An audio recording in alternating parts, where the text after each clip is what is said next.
जय श्री कृष्णा। राधे राधे। ओम नमः शिवाय। हर हर महादेव। मैं हूँ दिव्या और आप सभी का कथा संग्रह में हार्दिक स्वागत करती हूँ। आज मैं आपको सावन के सोमवार की एक मार्मिक और हृदय को झकझोर देने वाली कहानी सुनाने जा रही हूँ। यह कहानी केवल एक भाई बहन के अटूट प्रेम की ही नहीं, बल्कि भगवान शिव और माता पार्वती की असीम कृपा की भी है। अगर आपको यह कहानी पसंद आए तो कमेंट बॉक्स में श्रद्धा से ओम नमः शिवाय अवश्य लिखिए। और यदि आपने अभी तक हमारे चैनल को सब्सक्राइब नहीं किया है तो अभी सब्सक्राइब कर लीजिए और बेल आइकन भी दबा दीजिए, ताकि हमारी आने वाली सभी धार्मिक कथाओं और व्रत त्योहारों की जानकारी सबसे पहले आप तक पहुँचे। तो आइए पूरे श्रद्धा भाव से सुनते हैं सावन सोमवार की यह अद्भुत और दुख भरी कथा। बहुत समय पहले की बात है। एक छोटे से गांव में एक ग्वाला अपनी पत्नी और 2 बच्चों के साथ रहता था। उसका एक बेटा था और एक बेटी। उसके पास बहुत सी गायें और बछड़े थे। वह प्रतिदिन सुबह गायों को चराने जंगल ले जाता और फिर शाम को लौटकर उनका दूध, दही, घी बेचकर अपने परिवार का पालन पोषण करता था। उसकी आमदनी बहुत ज़्यादा नहीं थी, फिर भी उसकी पत्नी बहुत संतोषी स्वभाव की थी। जितना भी घर में आता उसी से हंसी खुशी परिवार चला लेती थी और अपने दोनों बच्चों का बड़े प्रेम से पालन पोषण करती थी। लेकिन कहते हैं कि सुख हमेशा एक जैसा नहीं रहता। एक दिन अचानक से उसकी पत्नी गंभीर रूप से बीमार पड़ गई। ग्वाले ने अपने सामर्थ्य के अनुसार हर संभव कोशिश की, उसका इलाज करवाया, लेकिन भगवान को शायद कुछ और ही मंजूर था। कुछ ही दिनों के बाद उसकी पत्नी इस संसार से चली गई। पत्नी की मृत्यु के बाद मानो उस घर की खुशियाँ जो है वो समाप्त हो गई। अब दोनों छोटे छोटे बच्चों की पूरी जिम्मेदारी उसके पिता पर आ गई। कहते हैं माँ का स्थान इस संसार में कोई नहीं ले सकता। पिता चाहे कितना भी प्रेम करे, लेकिन वह माँ जैसी ममता और देखभाल नहीं दे पाता। ग्वाला सुबह सुबह गायों को लेकर जंगल चला जाता। शाम तक लौटते लौटते उसे बहुत देर हो जाती। ऐसे में वह अपने बच्चों के लिए समय भी नहीं निकाल पाता था। बेटी उस समय लगभग उसकी 10-12 वर्ष की थी और बेटा 8-9 वर्ष का। दोनों बच्चे अभी इतने छोटे थे कि अपना ठीक से ध्यान भी नहीं रख पाते थे। कुछ समय तक तो जैसे तैसे उन्होंने काम चलाया, लेकिन धीरे धीरे ग्वाले को यह महसूस होने लगा कि अकेले उसके लिए घर और बच्चों दोनों की जिम्मेदारी यह निभाना बहुत कठिन हो रहा है। गांव के लोगों ने भी उसे दूसरी शादी करने की सलाह दी। उन्होंने कहा, छोटे बच्चे हैं और बच्चों को माँ की ज़रूरत होती है, तुम शादी कर लो। बहुत सोच विचार करने के बाद ग्वाले ने दूसरी शादी कर ली। अब ग्वाले की दूसरी शादी हो गई, नई पत्नी घर आ गई, लेकिन उसके मन में दोनों बच्चों के लिए प्रेम नहीं था, ममता नहीं थी। वह उन्हें अपनी आंखों में भी नहीं सुहाती थी। धीरे धीरे ग्वाला भी दूसरी पत्नी के प्रेम में ऐसा डूब गया कि उसे अपने ही बच्चों का दुख दिखाई देना बंद हो गया। अब वह अपनी पत्नी की हर बात मानने लगा। समय बीतता गया, दोनों बच्चे भी धीरे धीरे बड़े होने लगे। अब लड़का लगभग 12 वर्ष का हो चुका था। एक दिन उसकी सौतेली माँ ने अपने पति से कहा, आखिर आप कब तक गाय बछड़ों को चराने जंगल जाते रहोगे? अब आपका बेटा बड़ा हो गया है, कल से वही गाय बछड़ों को चराने जाएगा, उसे भेजिए, आप मत जाओ। ग्वाले ने भी बिना सोचे समझे उसकी बात मान ली। अब अगले ही दिन से वह मासूम सा लड़का सुबह सुबह गायों और बछड़ों को लेकर जंगल जाने लगा और शाम को थका हारा वापस लौटता। अब इधर उसकी बहन भी समझदार हो चुकी थी।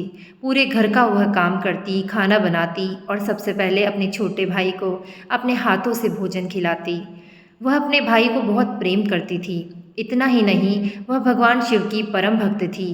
प्रतिदिन स्नान करके पूरे श्रद्धा भाव से भगवान शिव और माता पार्वती की पूजा करती, दीप जलाती और उनके सामने हाथ जोड़कर यही प्रार्थना करती, हे भोलेनाथ, मेरे भाई की हमेशा रक्षा करना, उसके जीवन के सारे दुख मुझ पर आ जाएं, लेकिन मेरे भाई को कभी कोई कष्ट मत देना।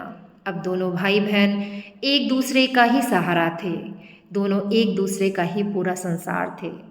एक दिन शाम को जब लड़का जंगल से वापस लौटा तो दोनों भाई बहन आंगन में बैठकर बातें करने लगे। लड़का उदास होकर बोला, दीदी, पता नहीं पिताजी को क्या हो गया है। जब से माँ हमें छोड़कर गई है तब से उन्होंने हमें प्यार से कभी देखा नहीं, प्यार नहीं किया, सिर पर हाथ नहीं रखा। बहन ने उसकी आंखों में आंसू देखे और उसका सिर सहलाते हुए बोली, भैया दुखी मत हो, भगवान सब देख रहे हैं। हमारी माँ भले ही आज हमारे बीच में नहीं है, लेकिन उनकी दुआएं हमारे पास है, हमारे साथ है। यह सुनकर ही लड़के की आंखों से आंसू बहने लगे। वह बोला, दीदी आज माँ होती तो मुझे अपने हाथों से खाना खिलाती, मेरे सर पर प्यार से हाथ फेरती। मुझे उनकी बहुत याद आती है। इतना कहते ही दोनों भाई बहन अपनी माँ को याद करते करते फूट फूट कर रोने लगे। उनके आंसू देखकर ऐसा लगता था मानो उनका दर्द आसमान तक पहुँच रहा हो। समय यूं ही बीतता रहा। एक दिन हमेशा की तरह लड़का गायों को लेकर जंगल गया। उसे बिल्कुल भी अंदाज़ा नहीं था कि आज उसके जीवन की सबसे बड़ी परीक्षा उसका इंतज़ार कर रही है। लड़का रोज की तरह गायों और बछड़ों को लेकर जंगल में पहुंचा। सुबह की ठंडी हवा चल रही थी। पक्षियों की मधुर चहचहाहट पूरे जंगल में गूंज रही थी। गायें हरी हरी घास चरने लगी और वह एक पेड़ की छाया में बैठकर उन्हें देखने लगा। लेकिन तभी अचानक से झाड़ियों में से आवाज़ हुई। झाड़ियाँ हिलने लगी, सरसराहट सी महसूस हुई। लड़के ने घबराकर इधर उधर देखा तो उसके होश उड़ गए। उसके सामने एक विशाल और भयानक शेर खड़ा था। उसकी आंखें अंगारों की तरह लाल थी और वह धीरे धीरे लड़के की ओर बढ़ रहा था। लड़का डर के मारे कांप उठा। उसने तुरंत पास के एक पेड़ पर चढ़कर अपनी जान बचाई।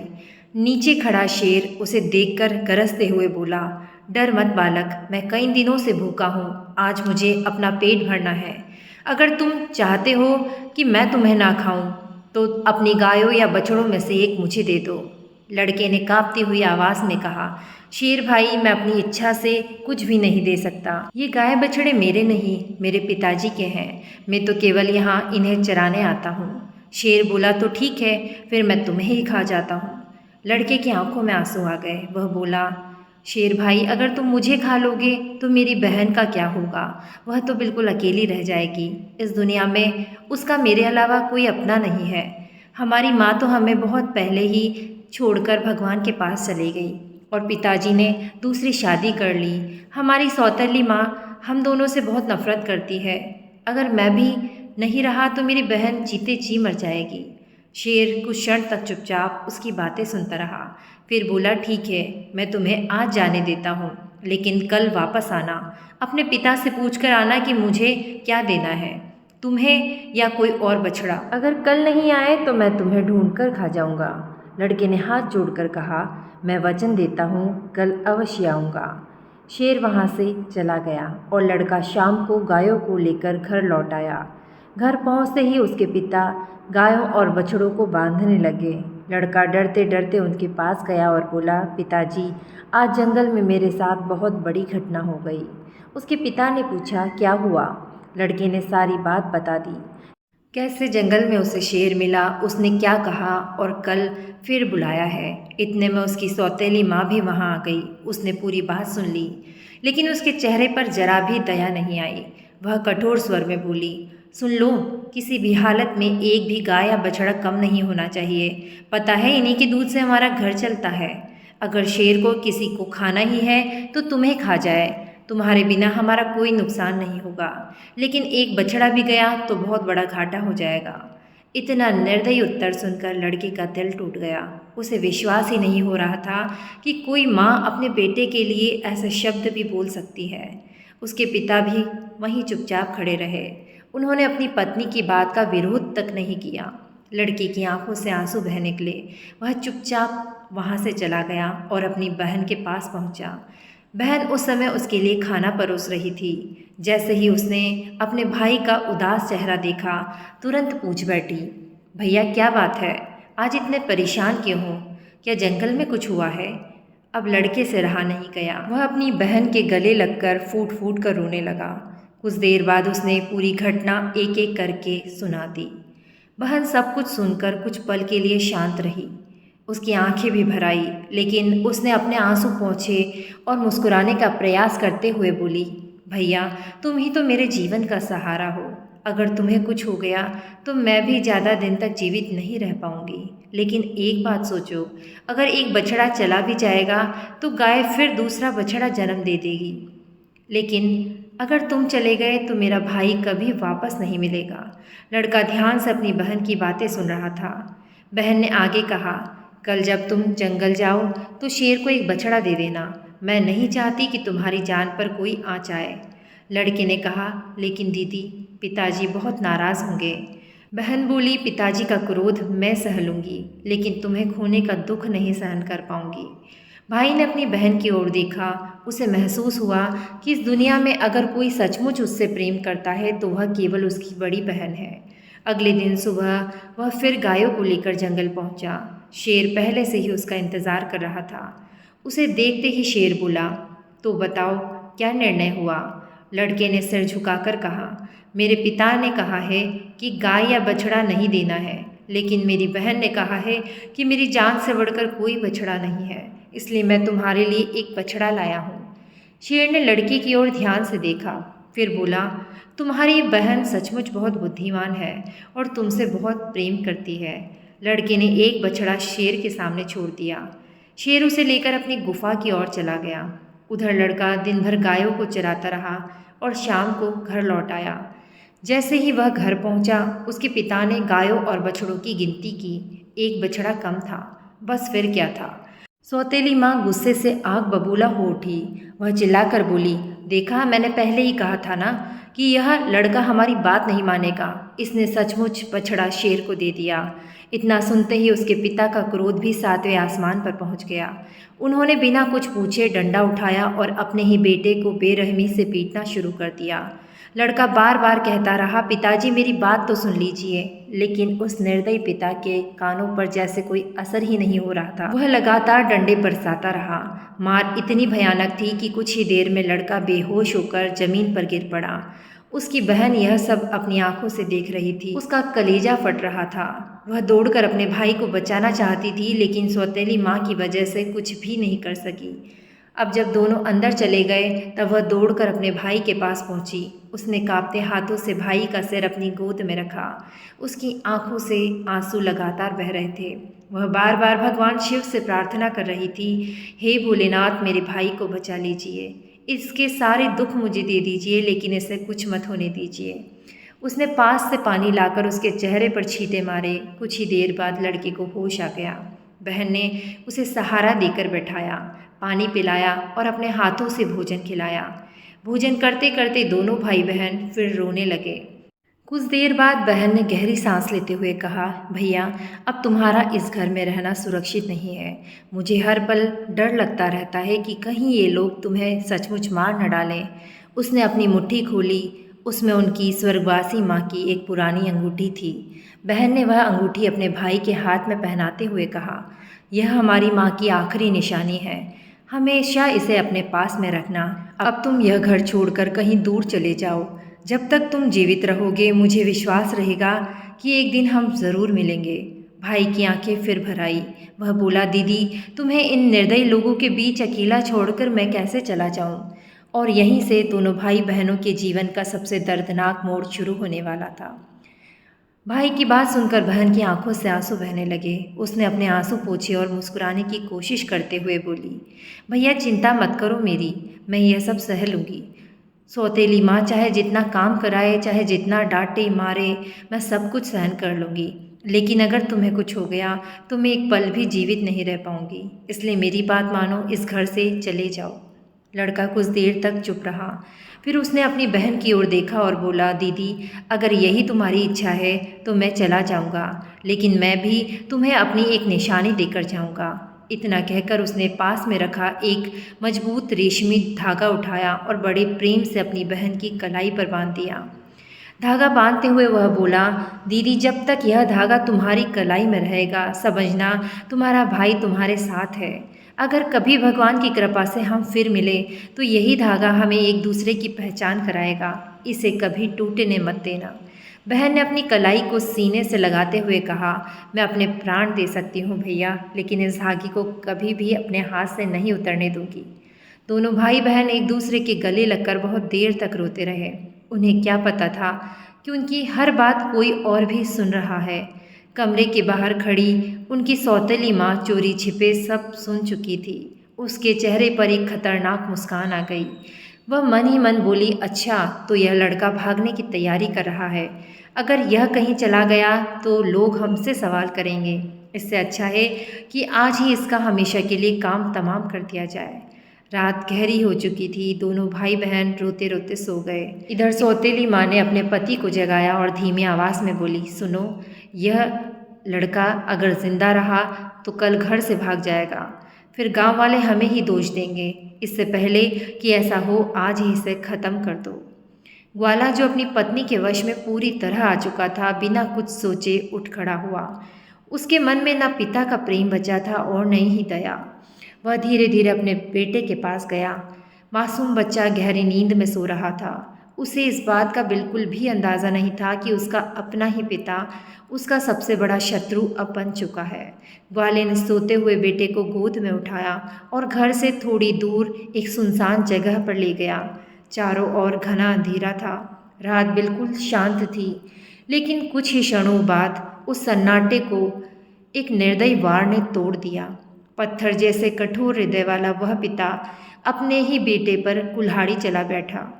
कुछ ही पलों में उस मासूम बच्चे के शरीर के टुकड़े टुकड़े हो गए। धरती भी जैसे इस पाप की साक्षी बनकर कांप उठी। ग्वाला उन टुकड़ों को एक कपड़े में बांधकर घर ले आया। उसने अपनी पत्नी से कहा, लो, अब तुम्हारी इच्छा पूरी हो गई। सौतेली माँ के चेहरे पर जरा भी दुख नहीं था।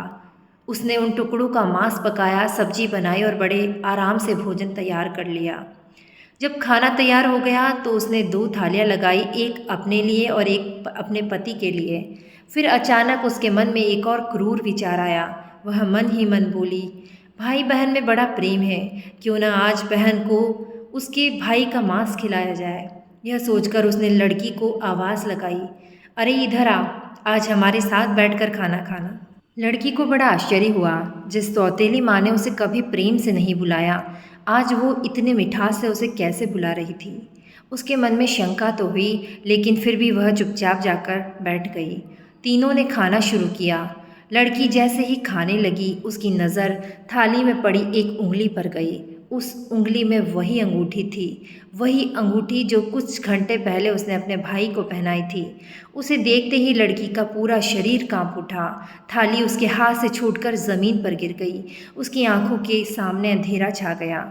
अब उसे सब कुछ समझ में आ चुका था। जिस भाई को वह सुबह से ढूंढ रही थी, जिसके लौटने का वह इंतज़ार कर रही थी, अब वह इस संसार में नहीं था। वह ज़ोर ज़ोर से रोने लगी, लेकिन उसने अपने आंसू छिपा लिए।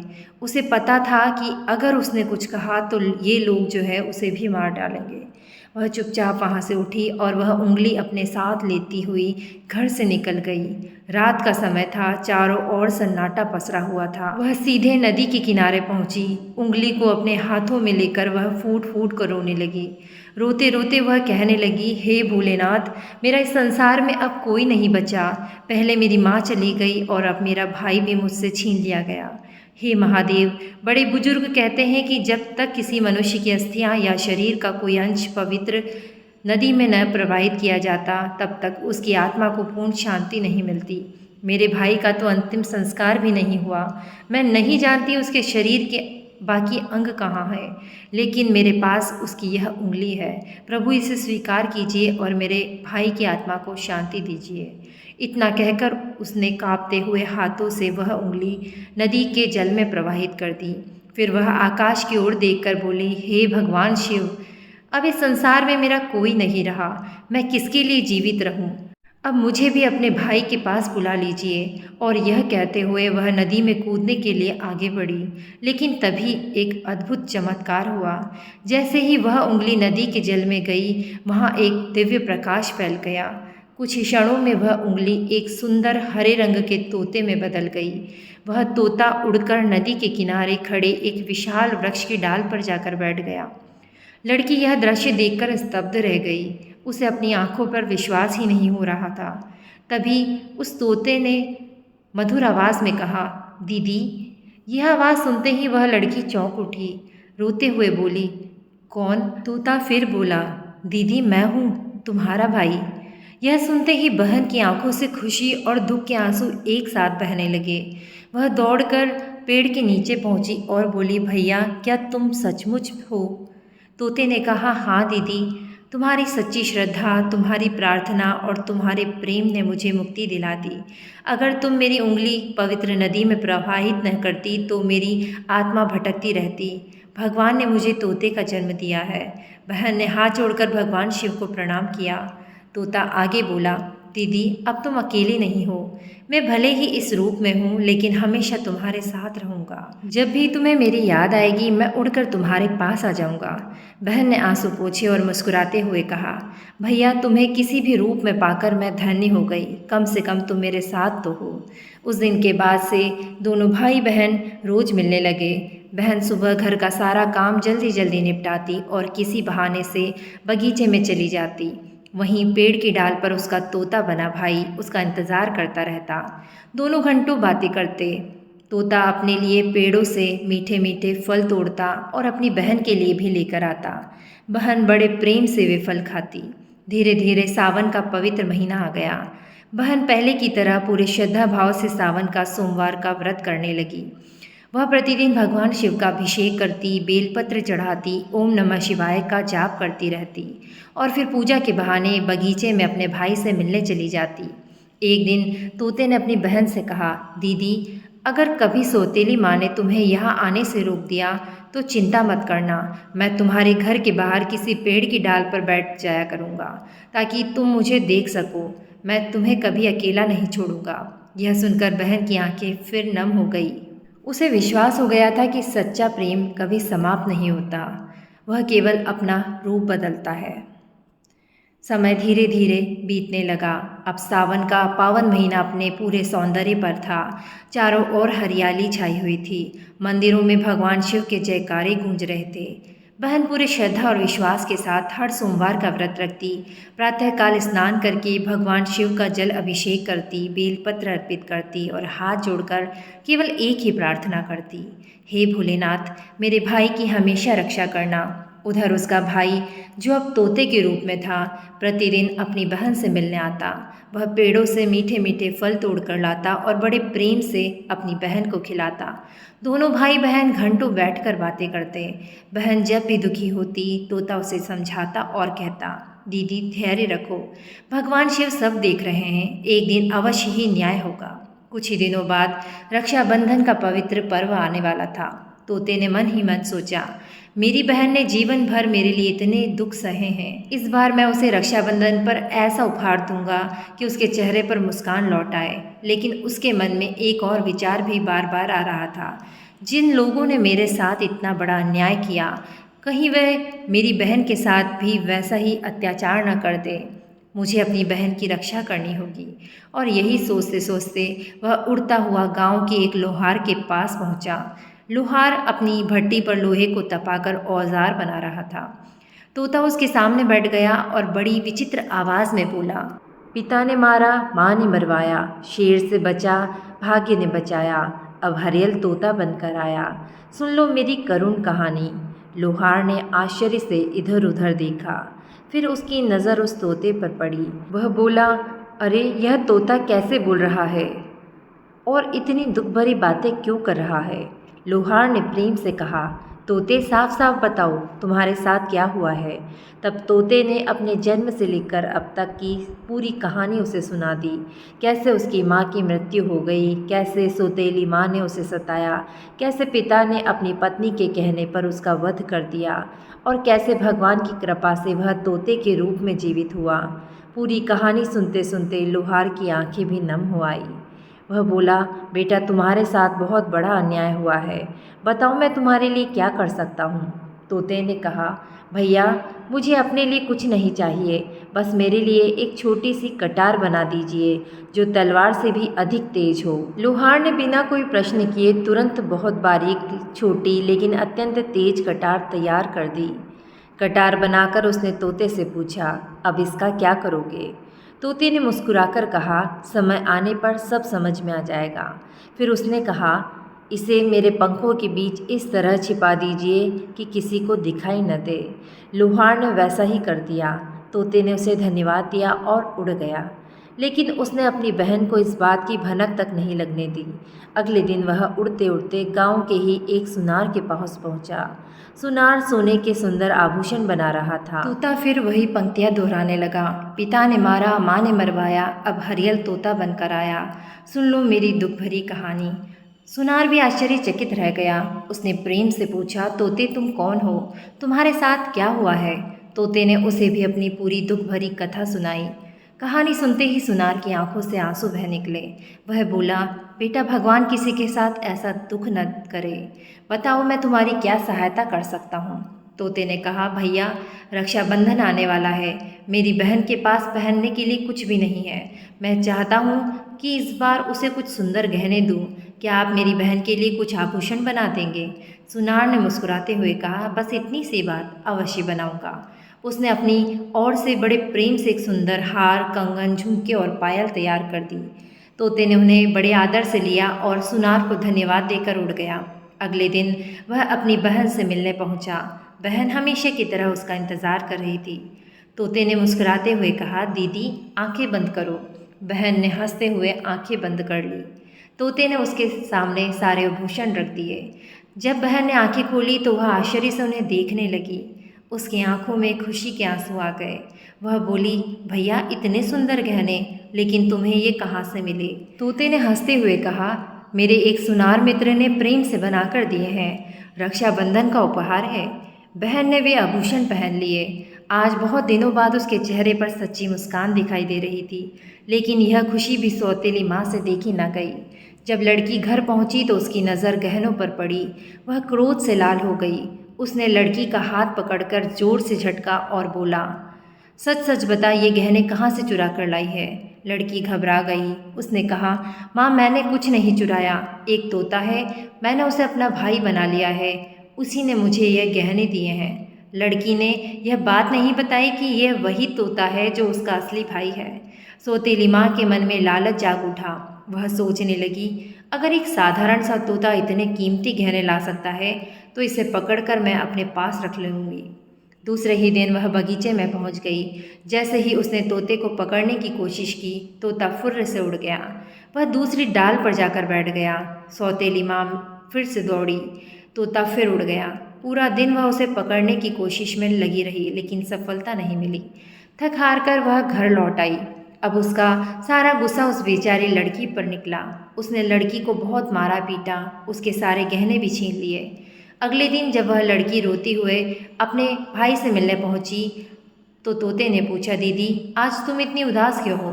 बहन ने रोते हुए सारी बात बता दी। उसने कहा, भैया, माँ ने मुझे आज बहुत मारा, सारे गहने भी छीन लिए। यह सुनते ही तोते की आंखों में क्रोध की ज्वाला भड़क उठी। वह बोला, दीदी, मैंने बहुत सहन कर लिया, लेकिन अब नहीं। इनके पापों का घड़ा भर चुका है। अब भगवान का न्याय होकर रहेगा। बहन ने उसे समझाया, भैया, ऐसा मत कहना। लेकिन तोते के मन में अब केवल एक ही संकल्प था, अपनी बहन की रक्षा करना और अन्याय का अंत करना। उसे पूरा विश्वास था कि भगवान शिव स्वयं उसके साथ हैं और अब समय आ गया था कि पाप का दंड मिले। अगले दिन सुबह से ही तोता घर के बाहर एक ऊंचे पेड़ की डाल पर बैठ गया। उसकी नज़र लगातार अपनी बहन पर थी। बेचारी लड़की सुबह से घर के सारे काम कर रही थी। कभी आंगन बुहारती, कभी पानी भरती, कभी चूल्हा जलाती, तो कभी पशुओं को चारा डालती। इतना सब करने के बाद भी उसकी सौतेली माँ का मन नहीं भरता था। वह छोटी छोटी बातों पर उसे डांटती, अपमानित करती और मारती पीटती रहती। कुछ ही देर बाद उसका पिता भी बाहर आ गया। उसने बिना किसी कारण के अपनी बेटी को डांटना शुरू कर दिया। निकम्मी, तुझसे कोई काम ठीक से नहीं होता। और यह कहते हुए उसने भी उसे मारना शुरू कर दिया। पेड़ पर बैठा तोता यह सब देख रहा था। आज उसके धैर्य की सीमा समाप्त हो चुकी थी। उसने मन ही मन भगवान शिव का स्मरण किया और बोला, हे भोलेनाथ, यदि मैंने अपनी बहन से सच्चा प्रेम किया है, यदि उसका दुख सच्चा है, तो आज मुझे न्याय के विरुद्ध खड़े होने की शक्ति दीजिए। इतना कहते ही वह तेजी से उड़कर नीचे आया। किसी को कुछ समझ में आता उससे पहले ही उसने अपने पंखों में छिपी हुई तेज कटार निकाल ली। वह बिजली की गति से पहले अपनी सौतेली माँ की ओर झपटा। कटार की धार उसकी आंखों पर लगी। वह दर्द से चीख उठी। इसके बाद तोता अपने पिता की ओर बढ़ा। उसने उन पर भी वार किया। दोनों की आंखों से रक्त बहने लगा और वे दर्द से तड़पने लगे। तोता क्रोध से बोला, आज तुम्हें अपने कर्मों का फल मिल रहा है। जिस बेटे को तुमने जन्म दिया उसी को निर्दयता से मार डाला। जिसने कभी तुम्हारा बुरा नहीं चाहा उसी बेटी पर अत्याचार करते रहे। तुमने माँ बाप होने का धर्म नहीं निभाया। दोनों भय से कांपते रहे।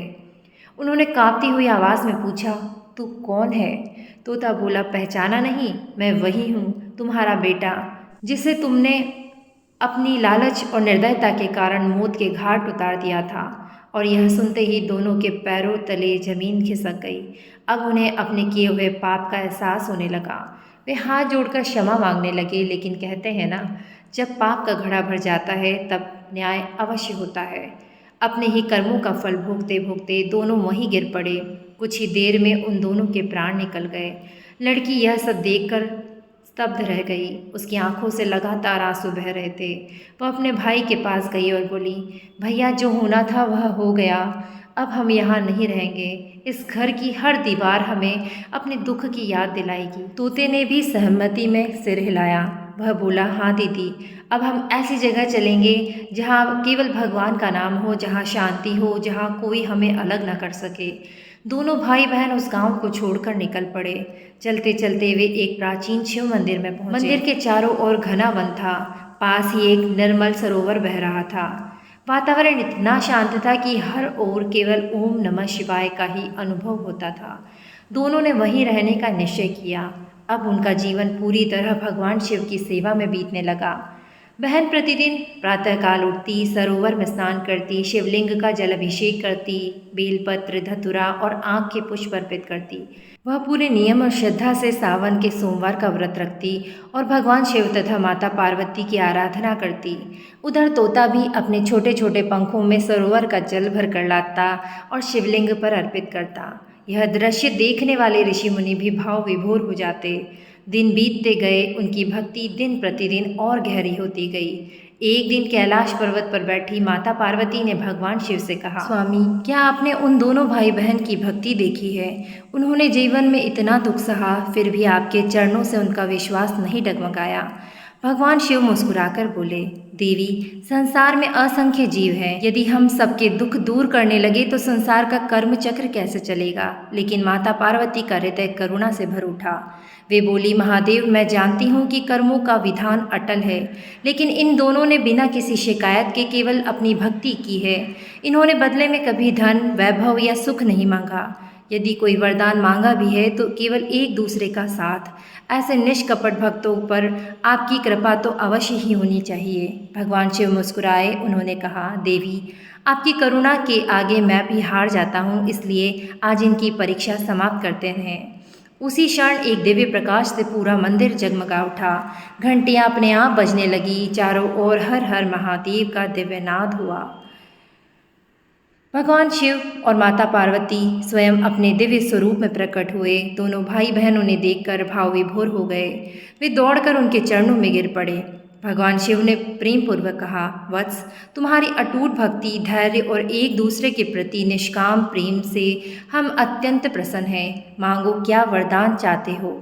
लड़की ने हाथ जोड़कर कहा, प्रभु, मुझे धन, राज्य या वैभव कुछ नहीं चाहिए। यदि आप मुझ पर प्रसन्न हैं तो बस मेरे भाई को उसका पुराना मानव रूप वापस दे दीजिए और इतना आशीर्वाद दीजिए कि हम दोनों भाई बहन कभी एक दूसरे से अलग न हो। यह सुनकर माता पार्वती की आंखें भी नम हो गई। भगवान शिव ने प्रसन्न होकर कहा, तथास्तु। उनके मुख से यह शब्द निकलते ही एक दिव्य प्रकाश तोते पर पड़ा। कुछ ही क्षणों में वह सुंदर, स्वस्थ और तेजस्वी युवक के रूप में अपने वास्तविक शरीर में वापस आ गया। बहन ने जैसे ही अपने भाई को उसके पुराने स्वरूप में देखा, वह खुशी से रो पड़ी। दोनों भाई बहन गले लगकर बहुत देर तक रोते रहे। आज उनके जीवन का हर दुख समाप्त हो चुका था। भगवान शिव ने उन्हें आशीर्वाद देते हुए कहा, जो भी स्त्री या पुरुष श्रद्धा, विश्वास और सच्चे मन से सावन सोमवार का व्रत करेगा, मेरी पूजा करेगा और इस कथा को सुनेगा या सुनाएगा, उनके जीवन के बड़े से बड़े संकट दूर होंगे, परिवार में प्रेम बना रहेगा, भाई बहन का स्नेह अटूट रहेगा और अंत में उसे मेरी तथा माता पार्वती की कृपा अवश्य प्राप्त होगी। इतना कहकर भगवान शिव और माता पार्वती अंतर्ध्यान हो गए। दोनों भाई बहन जीवन भर भगवान शिव की भक्ति करते रहे और सुख, शांति तथा सम्मान के साथ अपना जीवन व्यतीत करने लगे।